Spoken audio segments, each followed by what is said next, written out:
Consider for a moment the silent unfolding of time in darkness, a hidden rhythm shaping the edge between possibility and memory. Somewhere in that hush, a quiet force is building, almost imperceptible, yet steadily gathering influence, weaving every fraction of passing time into something larger than before. This is compound interest, a patient and persistent architect, softly building fortunes, and in its own way slowly eroding them, threading together past actions and present outcomes across days, years, and generations, deep beneath the noise of everyday transactions. In the depths of a calm night, as the world gently exhales into sleep, cycles of accumulation and quiet transformation continue, undisturbed by human eyes. Compound interest, the principle at the heart of this evolution, is neither sudden nor dramatic, but rather it is the gradual interlacing of what has come before with what is yet to be. In essence, it is the process by which earned interest itself begins to earn even more interest, a kind of snowball effect so subtle it unfolds unnoticed, except by those who wait and observe across years. Albert Einstein is often associated with praising this phenomenon, though the origins of such attributions blur softly in the past. What remains certain is that compound interest has shaped, through centuries, the destinies of civilizations, empires, and families alike. Tonight, we will drift, unhurried, through shadowed corridors of mathematics, history, and human behavior, feeling the touch of this quiet, relentless power as it moves, almost like gentle tides through darkness, assembling wealth, dissolving it, and teaching in its silence the difference between patience and haste. Before we drift off, a quiet note: if these journeys help you sleep, subscribing is a gentle way to keep them coming. Now settle in, let your eyes grow heavy, and let's begin. Somewhere in the stillness of late night, even as the world's flow of transactions slows nearly to a standstill, the engine of compound interest continues its work, unbothered by slumber. Picture a single coin left alone upon a silent surface, gathering not dust but promise. That coin, when subjected to the laws of compounding, grows in potential, gently multiplying itself, not by simple addition, but by a complex dance, where each new increment earns yet more, layering increase upon increase, softly, almost imperceptibly at first. This is the subtle difference between simple and compound interest. Where simple interest marches in a steady, unvarying line, compound interest spirals outward, its growth accelerating, modest at first, and then, in time, blooming into curves that sweep toward infinity if left unchecked. To truly sense the texture of compound interest, imagine a forest whose every seed grows not into a single tree, but into a tree that in turn scatters more seeds, each capable of becoming yet another grove. Over generations, the landscape changes, an accumulating canopy, woven together by the unseen labor of countless seasons. In finance, this same process is triggered by the regular reinvestment of interest. Each cycle, each passing year, means that newly earned interest is added to the original sum, slowly swelling the base from which more interest is calculated, creating an ever-richer foundation upon which the future is built, quietly and without suddenness. Somewhere in the darkness beyond daily awareness, the formula for compound interest lies waiting, as unassuming as it is powerful. It is expressed mathematically as an elegant looping equation. A equals P times 1 plus R divided by N, raised to the power of N times T, whereas the accumulated amount, P the principal, R the rate, N the frequency of compounding, and T the passage of time, each symbol like a quiet footstep upon the path of growth. Such a formula encodes the rhythm of transformation, charting how small sums, given grace and time, spiral outward into larger forms. Consider the cool vastness of financial history stretching behind us in silent arcs.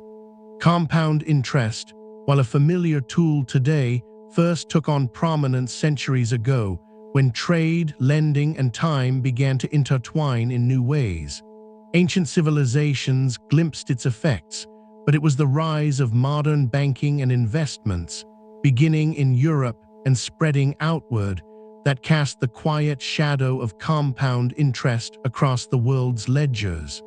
Over generations, this mechanism transformed simple exchanges into complex webs of obligation and opportunity, laying the foundations for economic expansion and the slow, inevitable cycles of boom and bust. In this slow cosmic dance, time is the only true fuel. The passage of years, hardly noticed by those awake in the present, has an outsized influence on the outcome of compound interest. Scientists believe that the difference between a modest fortune and great wealth, in many situations, is simply an extended patience, the willingness to wait through many silent nights, letting the current of compounding sweep tiny gains into larger waves. With each turn of earth, a little more is added, not just in sums, but in the rate of accumulation itself, exponential, rising ever more steeply as decades pass, silent yet absolute. Within the hush of abstraction, one leading idea emerges. Compounding is indifferent to origin and intent. Whether growing a nest egg or accumulating a debt, the process unfolds with utter impartiality. For some, compound interest becomes a gentle wind at their back, urging their fortunes onward. For others, it is a persistent undertow, eroding savings, expanding liabilities, and drawing down what once seemed unshakable. This duality, growth and erosion, is as fundamental a law as gravity or entropy, present in both the quiet hope of future prosperity and the silent anxiety of lingering indebtedness. Imagine, in the still darkness, a series of gentle ripples spreading outward from a single drop. So it is with the compounding of small, regular contributions. Scientists believe that the routine addition of modest amounts, layered atop each other year after year, becomes magnified by the rhythm of compound interest.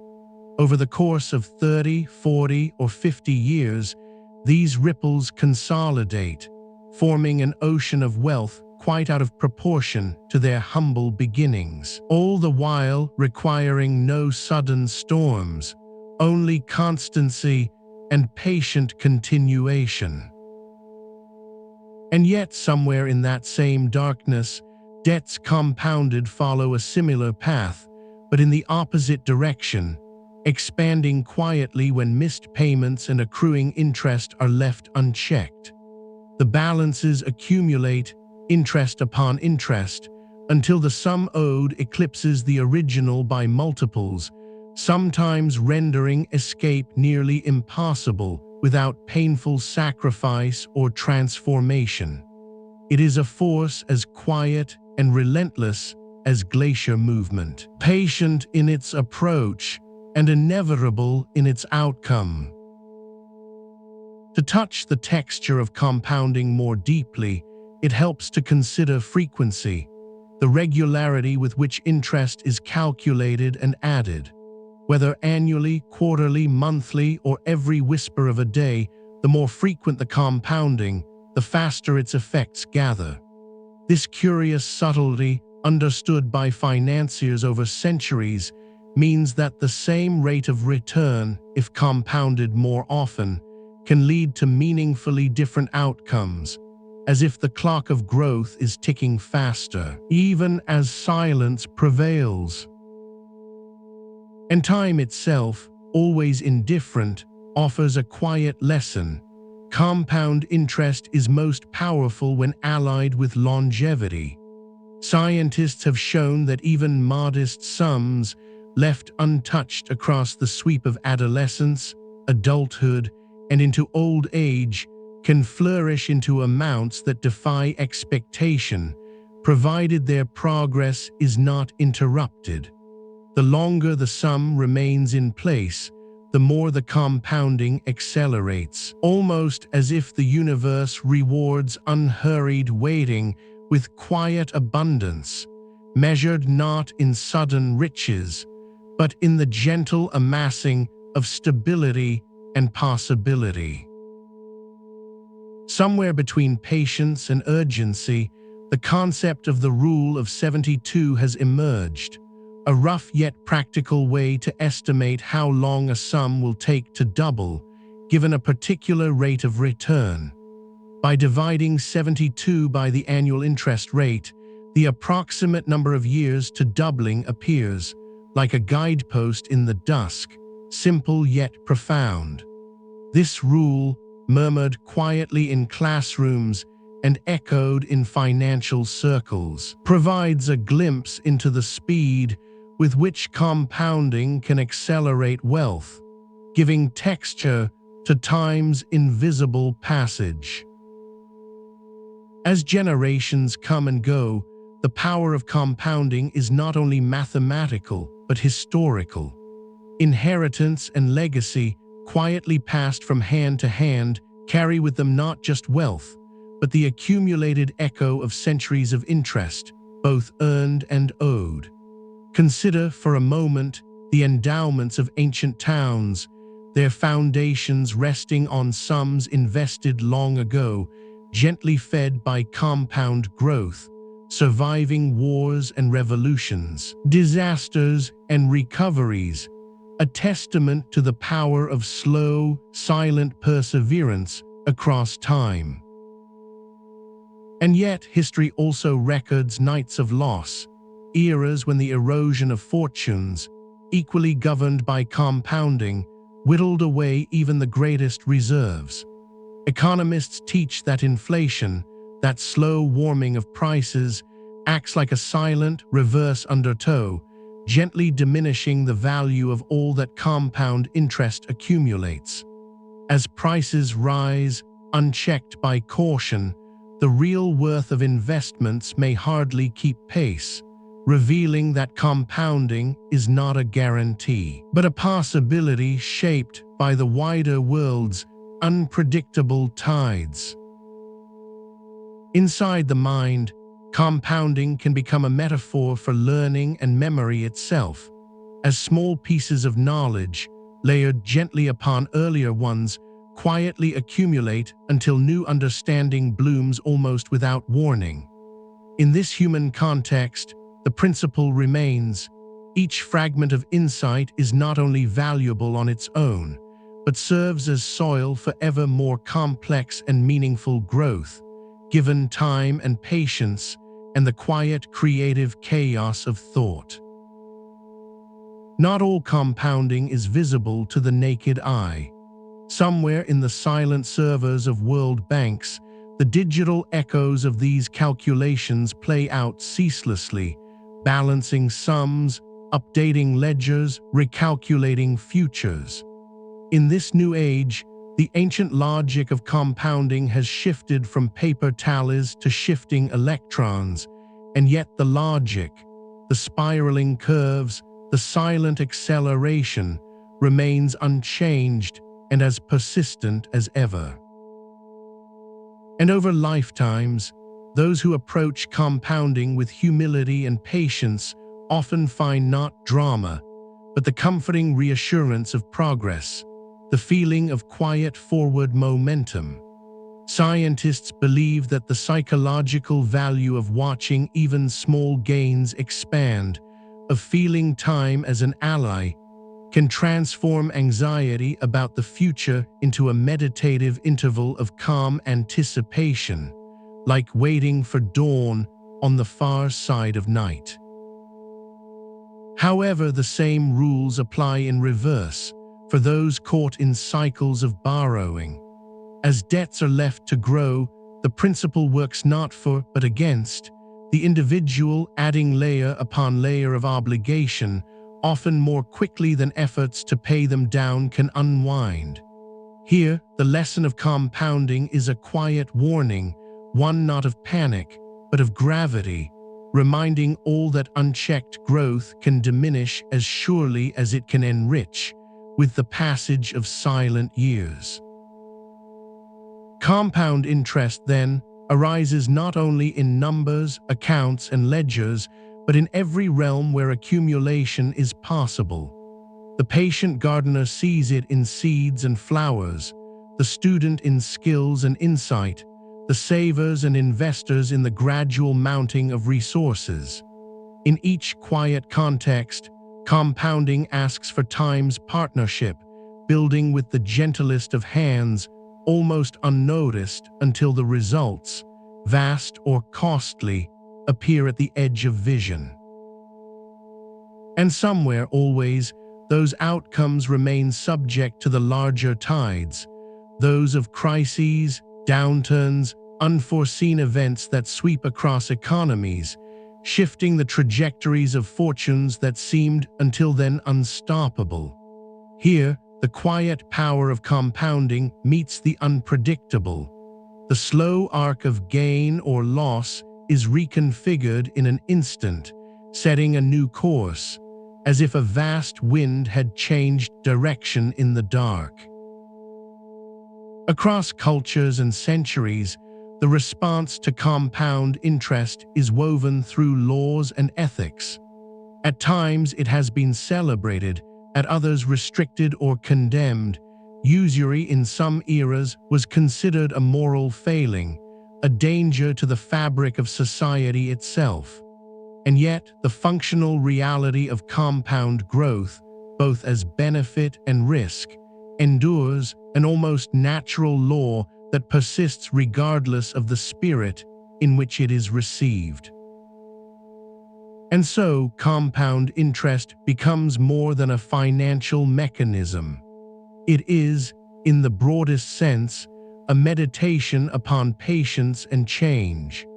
Scientists and philosophers alike recognize in it the lesson that even the slowest, softest processes, repeated without interruption, can produce results of astonishing scale, quietly transcending the sum of their smallest parts.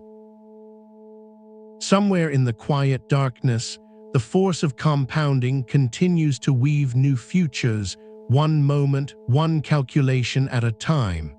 Savers asleep as their balances quietly rise. Investors dreaming as value accrues silently. Debtors turning, perhaps, in worry or in resolve. Regardless, the mathematics unfolds, passive and unhurried, charting invisible trajectories while the rest of the world finds rest. Yet perhaps the deepest wisdom of compound interest lies not in its promise of gain, nor its threat of loss, but in its demand for mindfulness, a constant, gentle attention to beginnings and habits. Scientists have traced countless stories of fortunes made and lost to small choices repeated, of patterns that, once set into motion, became almost impossible to unwind without deliberate, often painful effort. In this way, compounding becomes a lesson about the long reach of consequences in a world shaped by time's steady hand. With each revolution of our planet around the sun, the effects of compounding layer over one another, silent and persistent. And as dawn follows night, the reality of these effects becomes clearer, sometimes inspiring hope, sometimes urging caution. It is a phenomenon both universal and intimately personal, felt across nations and within the quiet solitude of individual experience. Somewhere in the soft boundaries between sleep and waking, the mind too, left undisturbed, permits growth on its own, neural pathways reinforced during rest, learning and memory consolidating in structures as invisible as the mathematics behind compound interest. Science has begun to unravel these nightly transformations, suggesting that, much as savings grow in darkness, so too does the fabric of our understanding, quietly expanded during sleep's gentle watch. Patience, then, is the essential catalyst of compounding, regardless of context. The impulse to accelerate, to demand instant results, runs counter to the very strength of this process, whose real power is only revealed over long, unbroken stretches. Economists and psychologists note that those able to wait, to trust the slow art of accumulation, are more likely to see their small initial efforts transformed into outcomes far beyond what simple arithmetic might suggest.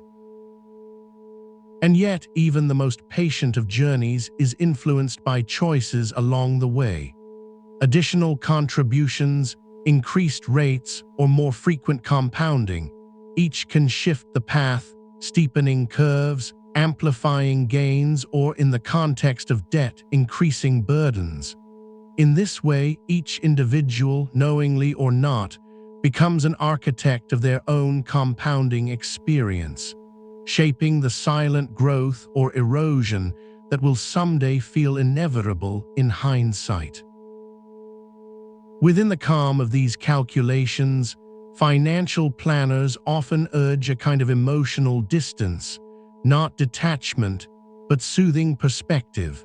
Watching compounding unfold is an invitation to accept short-term fluctuations as mere passing clouds, with the knowledge that bigger patterns move quietly beneath the surface, unaffected by momentary storms. This perspective, like a deep breath on a cold morning, brings a measure of tranquility amid uncertainty. And while risk remains, as it always must in a world so intricate, the discipline of regularity, the steady contribution to investments, the cautious reduction of debts, creates a fertile bed for compounding to work its patient magic. Scientists have found that automated, routine actions, less susceptible to impulse and discretion, are the ones most likely to harness this quiet force steadily over time. In the end, the story of compound interest, like the slow erosion of stone by water or the gentle growth of coral over centuries, is one of subtlety and duration. Fortunes rise and sometimes crumble, carried forward or worn away by a process that respects only the patient, the constant, and the quietly attentive. It is, above all, a story told by time in whispers and echoes, not shouts.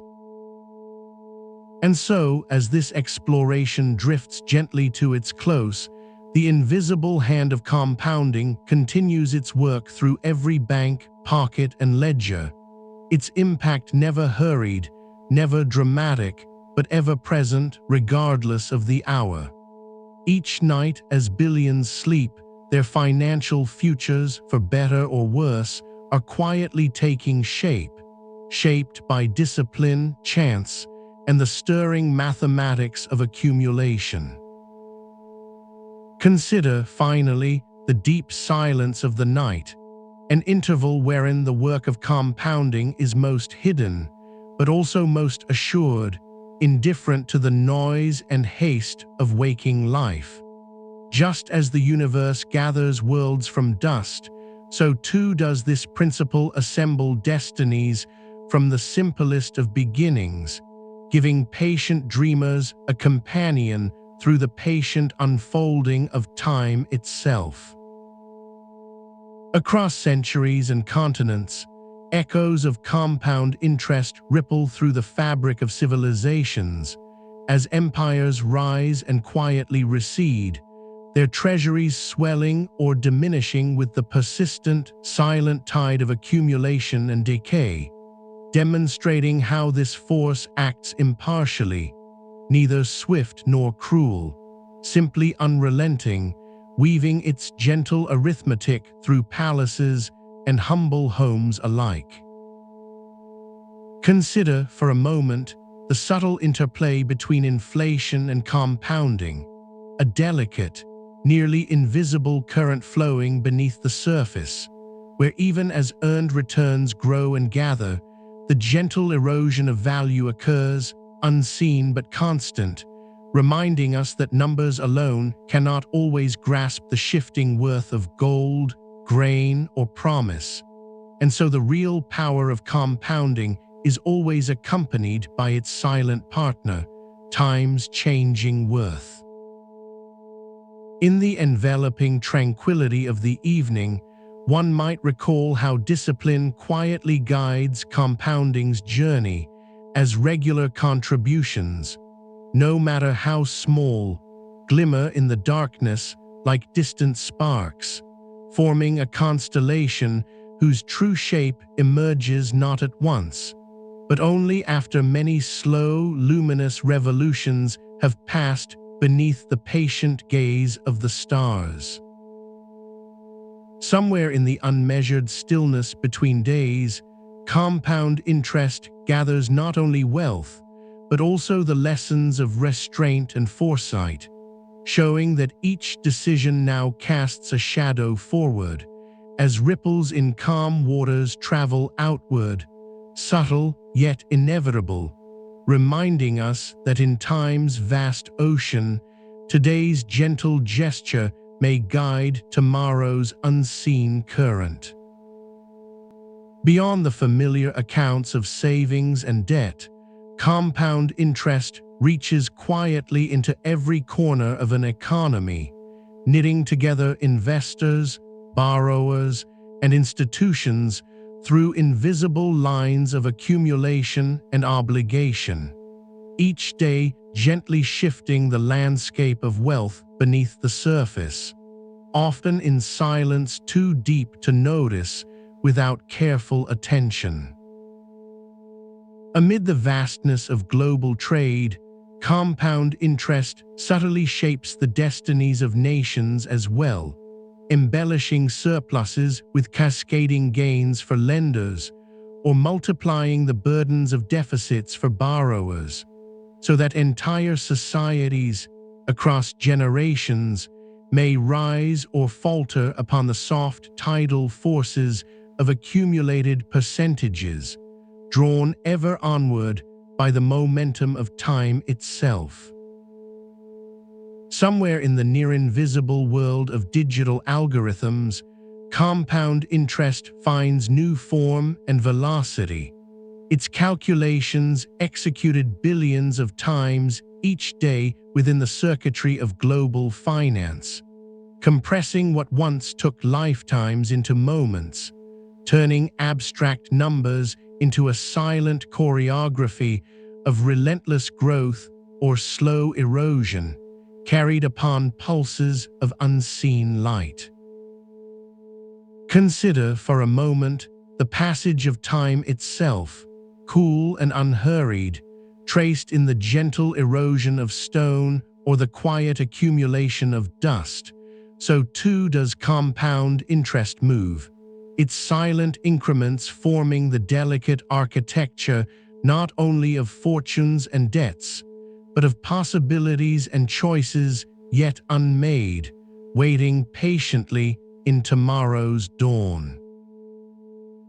As you drift further into sleep, remember that both creation and dissolution, abundance and scarcity, are guided by slow, inexorable forces, unseen, unhurried, as persistent as midnight tides.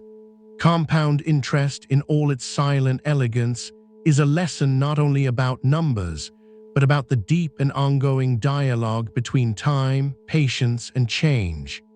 And as the world outside your window slumbers, your own future, too, is quietly in motion, shaped by the rhythms of compounding, until the gentle arrival of another dawn. If this gentle journey through compound interest has brought you calm or quiet understanding, subscribe to join us on future explorations. Rest now, letting the endless cycles of growth and time carry you softly through the night.